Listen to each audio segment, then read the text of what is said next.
स्वर्गीय श्री बाबूलाल गुप्ता को दिल्ली कैंट के पूर्व अध्यक्ष व निगम पार्षद अनिल मित्तर ने दी श्रद्धांजलि। स्वर्गीय बाबूलाल गुप्ता की शोक सभा श्रद्धांजलि में हजारों की संख्या में पहुंचे महिला पुरुषों ने श्रद्धांजलि दी। शोक सभा में भाजपा विधायक प्रद्युम्न राजपूत ने भी स्वर्गीय बाबूलाल गुप्ता को श्रद्धांजलि दी।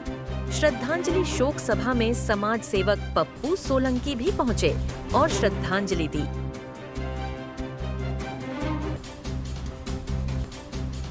इस दरवाजे से जो मानव इस धरा को छोड़ करके जाता है तो वहां जाकर के धर्मराज उसकी स्वयं जो है स्वागत करते हैं, और जो उसका कुंड होता है, जब तक उसका कुंड रहता है तब तक वह देवताओं से पूजित होता है। स्वर्ग लोक में वास करके सभी देवताओं का भोग पदार्थ पा करके जब उसका वहाँ कुंड समाप्त हो जाता है तो वही जीव पुनः मृत्यु लोक में वापस आता है तो कैसे आता है? धनवान बनकर आएगा, ठीक है ना, वाचस्पति बन करके आएगा, विशारद बन करके आएगा। वो भगवान उसकी लेख वहीं से पक्की कर देते हैं। भगवान, ये विधि का विधान है। भगवान ने साफ शब्दों में गरुड़ जी को सुनाया है और आप लोगों ने कथा बड़े प्यार से सुना है। वही मैं अपने तरफ से कोई बात नहीं कर रहा हूँ, मैंने कथा सुनाया, कथा में चीजें हैं, ये मोक्ष है।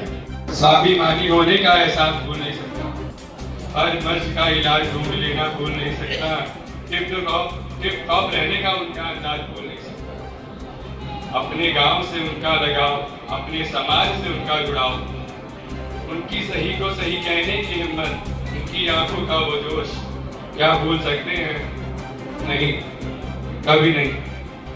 दोस्तों के साथ मस्ती, ताश खेलने का उनका हुनर, भूखे पे चौका लगाने का उनका अंदाज, भूखे पे अपनी बात रखने का उनका तरीका, क्या भूल सकता है कोई? नहीं, कभी नहीं। वाकई जितना दिल आदमी ऐसे बहुत कम इस धरती पे आते, मतलब बाबूलाल जी के लिए बोलना इस मंच से बहुत लंबी हिस्ट्री। हम पॉलिटिकल आदमी हैं, एसोसिएशनों से जुड़े हैं। मुझे याद है 2002 की बात, सिविक का आंदोलन चल रहा था। उससे पहले 1993 में किराया कानून चला था, रेंट एक्ट।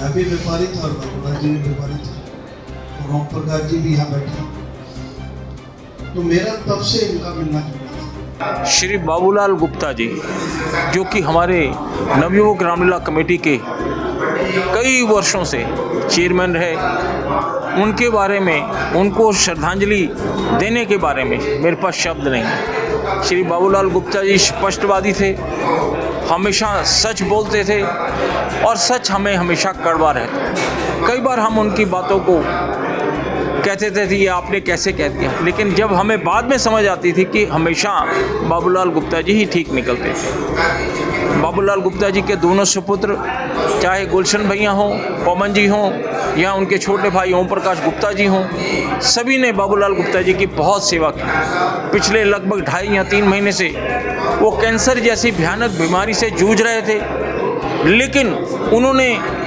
अपने आस पड़ोस में भी पता लगने नहीं दिया कि उनको ऐसी कोई गंभीर बीमारी है। आज उनके चले जाने पर पूरे समाज को, पूरे क्षेत्र को, पूरे हमारे इस क्षेत्र के निवासियों को बहुत दुख पहुंचा है, बहुत शोक की लहर है। हम परमपिता परमात्मा से प्रार्थना करते हैं कि हे ईश्वर, आप श्री बाबूलाल गुप्ता जी को अपने श्री चरणों में स्थान दें और इस परिवार को इस दुख को सहने की शक्ति प्रदान करें। ओम शांति शांति शांति। मैं नांगल व्यापार मंडल के प्रेसिडेंट सुरेंद्र गुप्ता आज सभा में आए सभी पंडित जी आदरणीय के सभा में आए सभी को अपना करता हूँ और आशा करता हूँ कि सभी बड़े जितने भी श्रद्धालु अपने आए हैं वो भी सभा में श्री राम। बाबूलाल जी हमारे पारिवारिक मित्र, हमारे परिवार के साथ भी बड़े अच्छे संबंध और करीब 40 वर्ष पुराने हमारे पिता के समय से इनके पिताजी और हमारे पिताजी बड़े घनिष्ठ मित्र थे। तो उस लिहाज से बाबूलाल जी हमारे बाज़ार के हिसाब से या आप लगाएं कि मित्रता के हिसाब से बड़े भाई आज इस दुनिया में नहीं है, और हम सदैव बाज़ार के लोग और समाज के लोग उनकी कमी को महसूस करेंगे। बाबूलाल जी अच्छे विनोदी स्वभाव के थे और सबके सुख दुख में अग्रणी रहते थे।